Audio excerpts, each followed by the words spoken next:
Well, Paul begins chapter 5 by telling us in the church how we are all to relate to one another. And it's very obvious, isn't it? Paul is writing to the church and he's saying, church, every one of you, you're to relate to one another as brothers and sisters, mothers and fathers, and by extension and implication, children. He doesn't mention younger children, but if we're to be, some are to be mothers and fathers, then others are to be children. That's not heresy. He wants us to relate as family. And we're going to think about what that means. Now, we all know, don't we? We all know that the church is family. If you go to any church, they'll all know that. It's difficult to escape it when you read the New Testament. The way that Jesus spoke to his disciples, all the letters of Paul, the references to brothers and sisters. The whole Bible, the New Testament, is absolutely saturated and drenched with the idea of God's people being family. So we know it, don't we? We really know it in our heads. But at the same time, it's true that we have a big obstacle to overcome. And that is this. There's a part of us that can think, yeah, but we're not real family. We all know what real family is, don't we?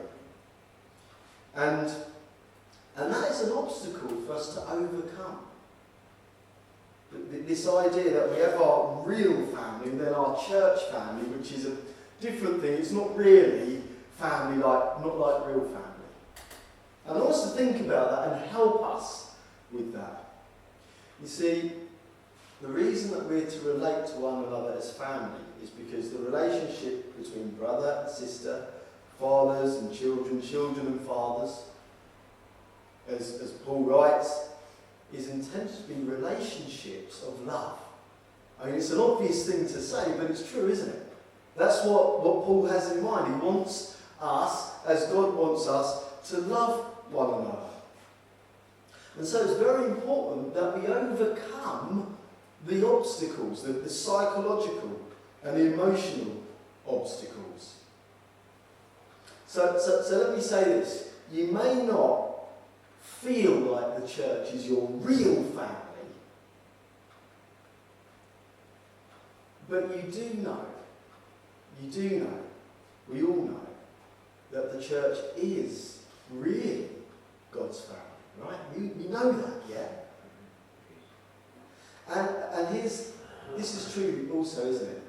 If you are a believer, you are a child of God, a part of his real family. But so are others as well, right? We are all God's family, for real. And so treating one another as family is just treating one another as we truly are. So the fact that emotionally we might not relate, as we might not feel like family, if we used to believe what our emotions are telling us, we're believing a lie. The truth is we are family, regardless of how we might feel towards one another. Now, some of us might be from dysfunctional families. And now, families, you get all sorts of families, but there are families, some families where the channels of love, let me put it like this, are significantly obstructed by all kinds of shortcomings, by sin, and by inadequacy. And I want to put it like that because it's very, very, very unusual for parents to genuinely not love their children. Children might feel like they're not loved by their parents, but they are. Virtually in every case. But it is true to say that although parents might love their children, there are obstacles that get in the way. Relationships get strained and get spoiled, and it can be very difficult for the the genuine love that there is to get through. And that's just the reality of living in a fallen, broken world where we're all sinful. And very often, when we live in dysfunctional families and perhaps we feel like our parents didn't love us as they should, very often their parents didn't love them as they should. And it's true, isn't it? When I think about my own upbringing, I remember being really bitter at my dad. And then, but I remember when I was young, you know, my mum explaining to me about my dad's childhood. And I would remember that, you know, growing up at times. And the older I've got, the more I realise that actually he tried. He did a lot better than his father. And now his own father, I don't know what his upbringing was like. But probably it wasn't great. Life was hard for our grandparents most of the time. Really tough. And so they made all sorts of mistakes. And you know what? These broken, messed up relationships, they just keep going back, don't they? Back, all the way to that first couple. Yeah. They blew it right at the start, and we've been blowing it ever since. That's not saying we're not responsible, but the point of what I'm saying here is, even if we come from dysfunctional families, we have been loved, almost certainly. And even if we didn't have very good parents, and so we struggle with loving one another, here's what we need to know now, what we need to remember now. Very simply this. Now, we have the best Father in the universe. We have the best Father in the universe. We are secure in His love now. He will never, ever, ever mistreat us. He will never, ever, ever lose his rag in patience with us, ever. He has a purpose for us that's good, and he is committed to it, and nothing will cause him to swerve in any way from his purpose. And no matter what we do, no matter how much we mess up, no matter how rebellious we are at times, his love and goodness to us never even wavers. Ever. Not even a shiver. Constant, secure, unchanging is his love to us. I'd like to say he will never ever let us down, but that's wrong-minded, you know that? You hear people say sometimes, God will never let us down. Well, there's truth in that, but often, we got that the wrong way around. It's not, when we say God will never let us down, it's like us saying we have certain standards that we expect God always to meet. Yeah. And he will never let me down. Well, our standards are, that's just wrong. We will let him down, but it won't ever change his love for us. So whatever background family you have, however dysfunctional your family might be now, or whatever, remember, now you have the best Father in the universe. You also have quite an amazing big brother. Don't we? Yeah. Really? You both I wasn't sure either then. Well, there is that. I wasn't thinking about that. I can see why you might have thought I was speaking about myself, Claire. You revere me so much. But, no, the Lord Jesus. We're going to listen to this. Hebrews chapter 11, verse 11. Both the one who makes people holy and those who are made holy are of the same family. Did you get that? The one who makes us holy and those who are made holy are of the same family. Goes on, speaking about Jesus here. So Jesus is not ashamed to call them brothers and sisters. He says, I will declare your name to my brothers and sisters. In the assembly, I will sing your praises. Get that? There's a very real sense that when we're standing, singing, praising together, the Lord is in the assembly. He's with us, joining in our praise. God the Father. Romans chapter 8 verse 29. For those God foreknew, he also predestined to be conformed to the image of his Son, that he, that's Jesus, might be the firstborn among many brothers and sisters. Jesus might be the first of many brothers and sisters. So we have a great big brother. I mean, he's great qualitatively, not size. We have a great big brother, and we have an amazing heavenly Father. But, nevertheless, there is an emotional challenge for us when we think about ourselves being family. Okay, most of you know, just this last week, I was at a conference, and our grandchildren became ill, both taken into hospital. And on the last day of the conference it happened, I thought, well, I'll skip the morning and I'm just going to go up to see them. Do you know, it wasn't hard at all. Why? Because I'm emotionally connected. You know, it wasn't like, oh, flipping it, I'm going to have to miss the conference. You know, Mark Dever, looking forward to him all week, and he's only speaking on the last day. And didn't even come into it. I knew exactly where I wanted to be.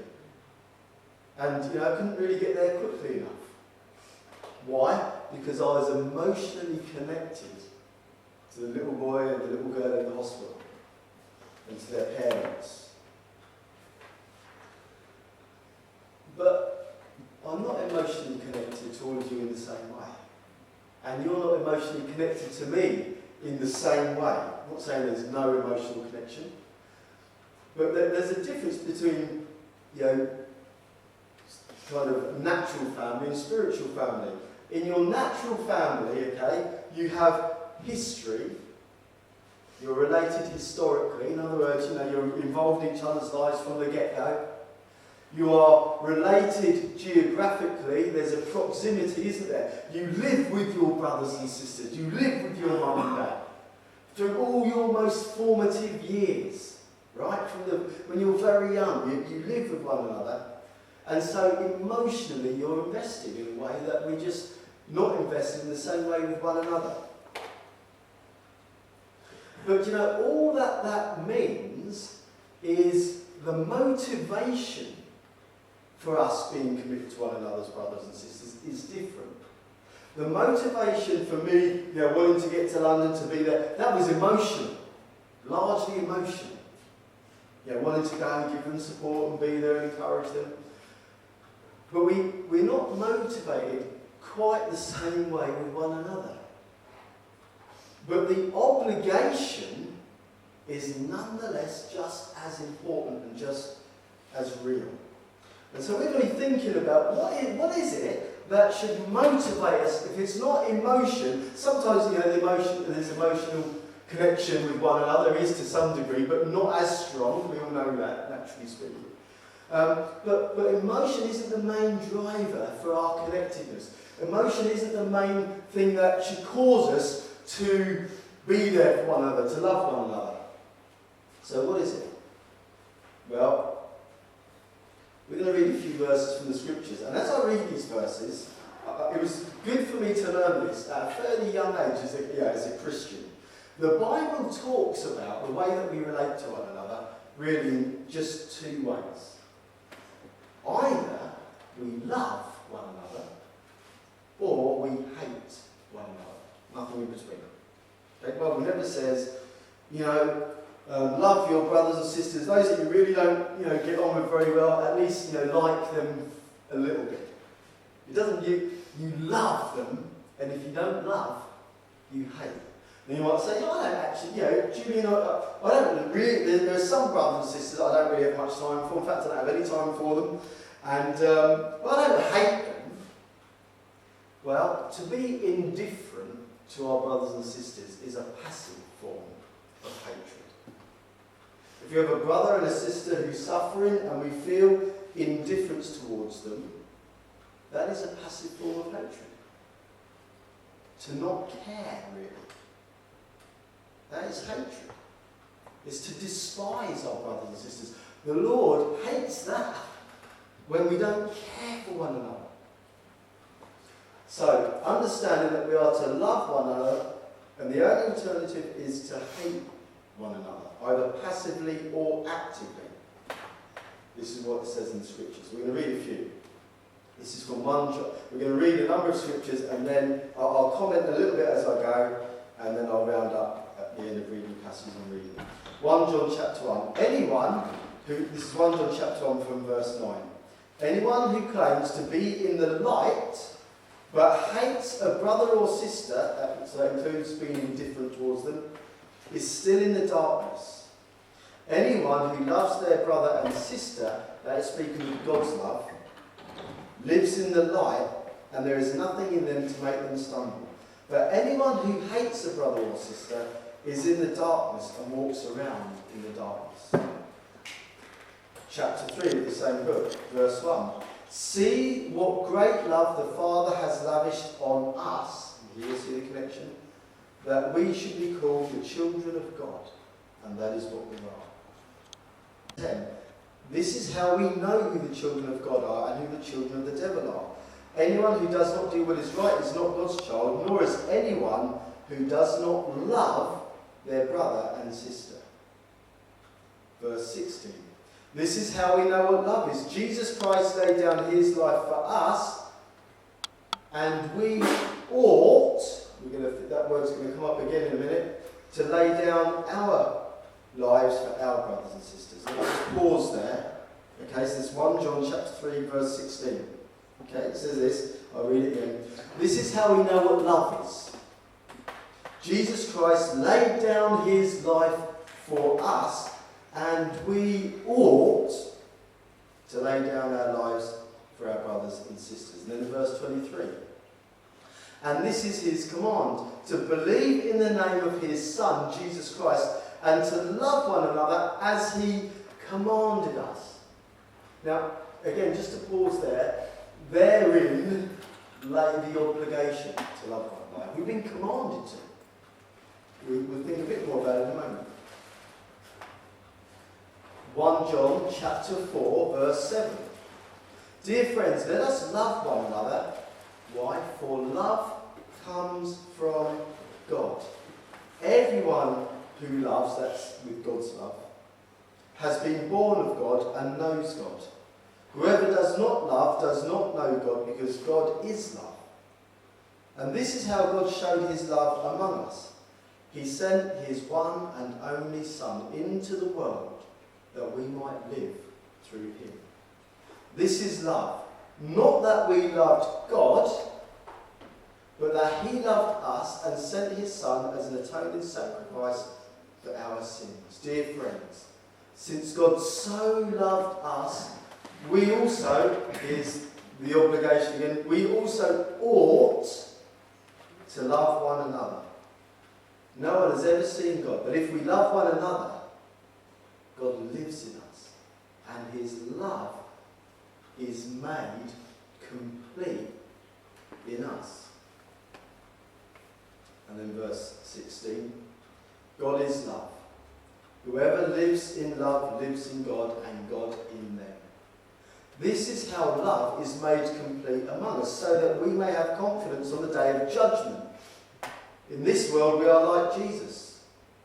There is no fear in love, but perfect love drives out fear, because fear has to do with punishment.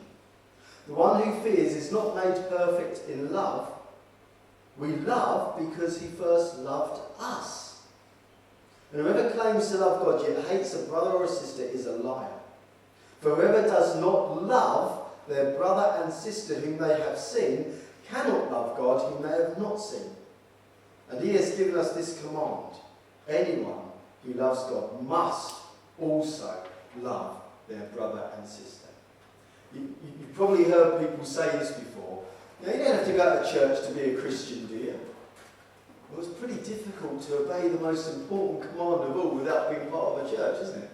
All that was said there about loving one another, you can't do it without actually being a part of the family where that love is to be shared and channeled. But this is what all those verses are telling us. They're telling us that I am loved by God. Now, He's shown me very clearly that He loves me in Jesus' death on the cross and in countless times in my experience of life. And God has made it clear that He loves me. It's evident to me that He loved me before I'd even thought about loving Him. He loved me. Do you know it says in Romans chapter 8, those whom God foreknew, He also predestined. This is talking about before God created everything. It says those He foreknew. The word foreknew, which basically means He knew in advance. What it means is those He loved in advance. It's not just, doesn't mean just He had knowledge of. Those He loved in advance. See, God had knowledge of everyone, believers and unbelievers. But of all those people that He had knowledge of, He foreknew. He loved in advance. Sometimes if you read the older version, say like the King James Version, you read about Abraham knew his wife Sarah and she conceived and gave birth to. He uses the word in that way. Knew, loved. Those that God foreknew, He loved in advance. So when I say that, God loved me before I loved Him, He loved me even before I was a twinkle in my father's eye. That's how long ago, way before even that. So this is what these verses tell us. We were first loved by God. And because of God's love for me, I now have something of God's love in my heart. It's not always as rich, the well's not always as full as it should be, but there is something of God's love in my heart. And God's love is in you too. He's chosen you. I know that. But what these verses are saying, they're kind of like saying this, Julian, you know I love you. Like, yes, Father, I know you love me. And you know I really love my other children. Yes, Father, I know you love your other children. He says this to me. He says, I want you to show them how much I love them. He shows His love to us through the family of believers. I won't say it's the only way, but there are times when God's love is made manifest and complete, it says, I don't know if you noticed that, in our love for one another. So, and now it says, and the Bible tells us, doesn't it, that we ought to love one another. Why ought we? Well, we've been commanded to. When Jesus died on the cross, He died to take away all of our sin, right? And we know that so that we can be forgiven. So if you put your trust in Jesus, Jesus' death on the cross means that He took away all of your sin. Think of it like this. Jesus took your place on the cross. It's like you should have been on the cross. You should have been punished, but Jesus took your place. Now that's only half the story though. You see, the other half is this. He who was righteous and absolutely loved by His Father has exchanged the cross with us for His righteousness. So we get His righteousness. Not only does He take our place on the cross, but we take His place as those loved by God. So when Jesus paid the price for our sin, He didn't just pay the price for our sin, He also paid the price so that we could know God's love.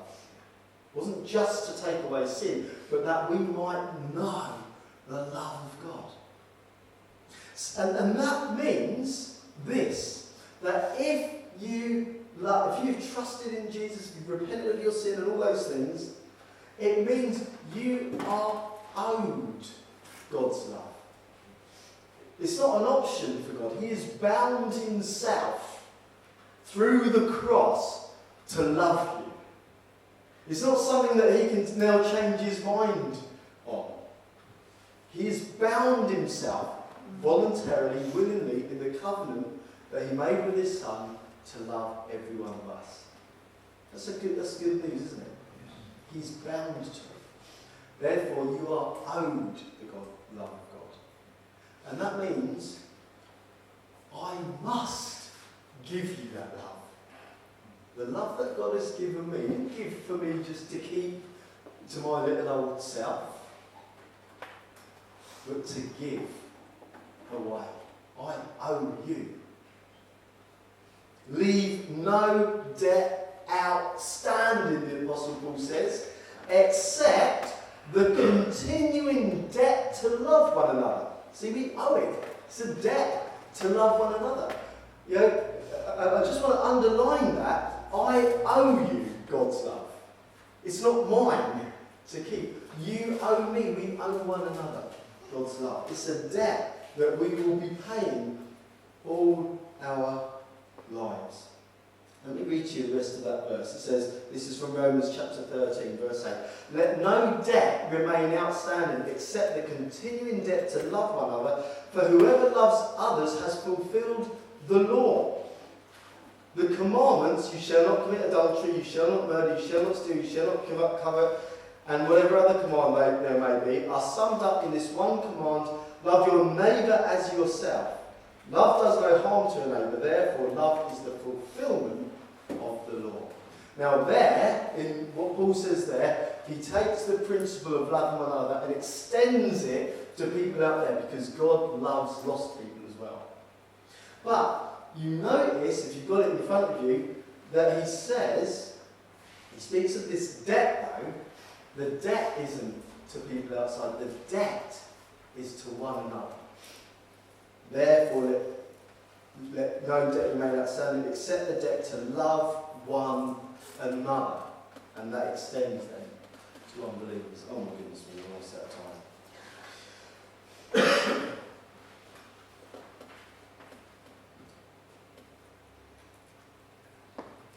So we owe it to one another. Galatians chapter 6 verse 10 says, therefore, as we have opportunity, let us do good to all people, especially to those who belong to the family of believers. So we do good to all people, but especially first, you could say, the family of believers. Now I'm going to read a little story. This is just a great story from the Old Testament, okay? It's a very short story. But this is after the Midianites, they'd been plundering Israel. And there was a terrible famine in the land, and people were starving. And Israel, they were locked up, behind the city walls. The Midianites outside, they were starving inside. And this is what we read. The angel of the Lord came down and sat under the oak in Oaks. Oh no, that's the wrong passage. Sorry.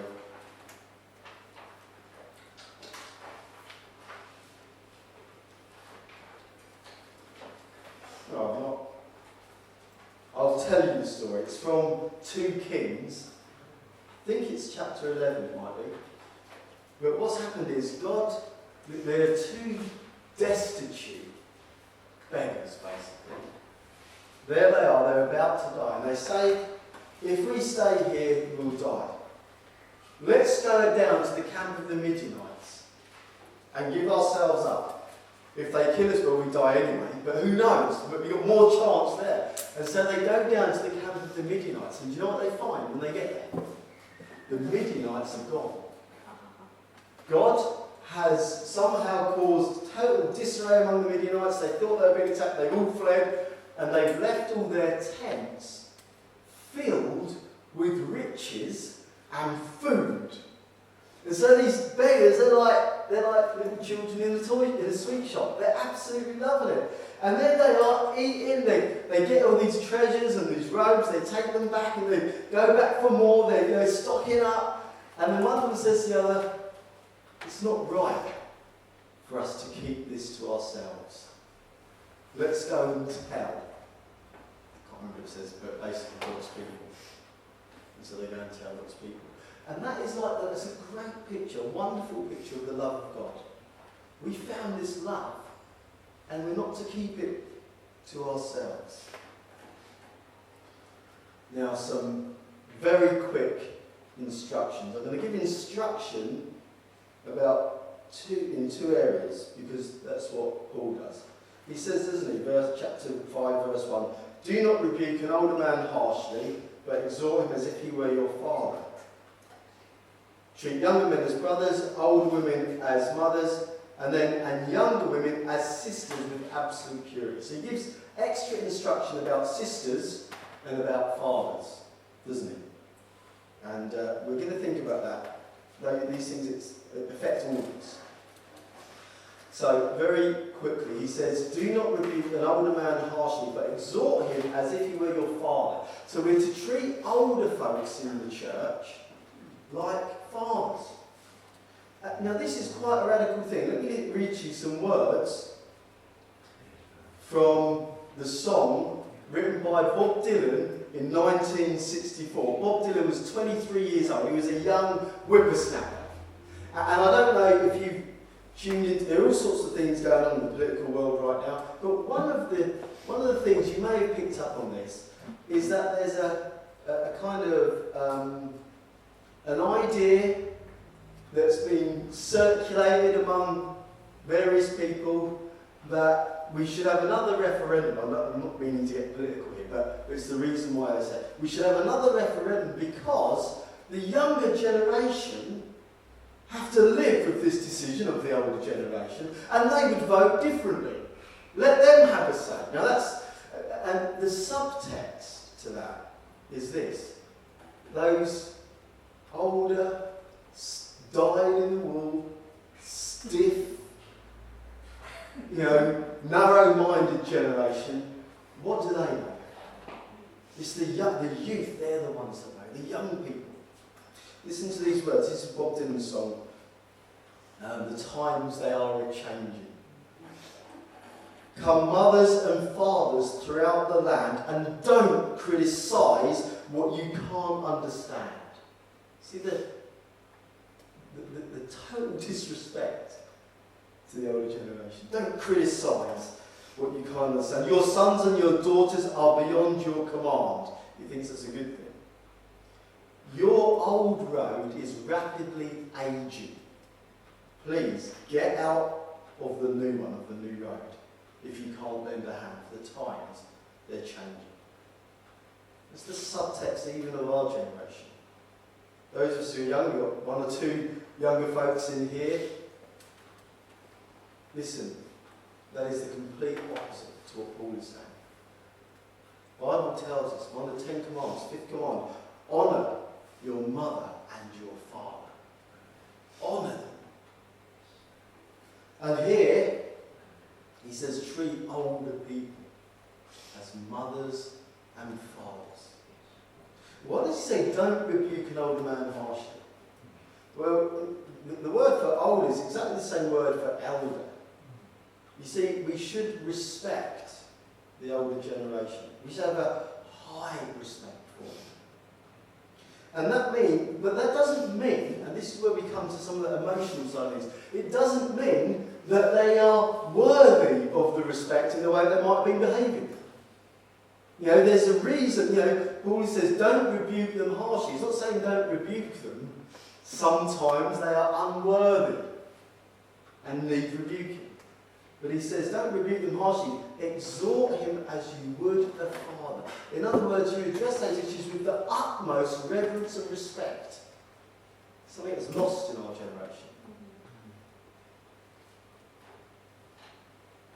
We're to treat them with the utmost respect. Them and mothers too.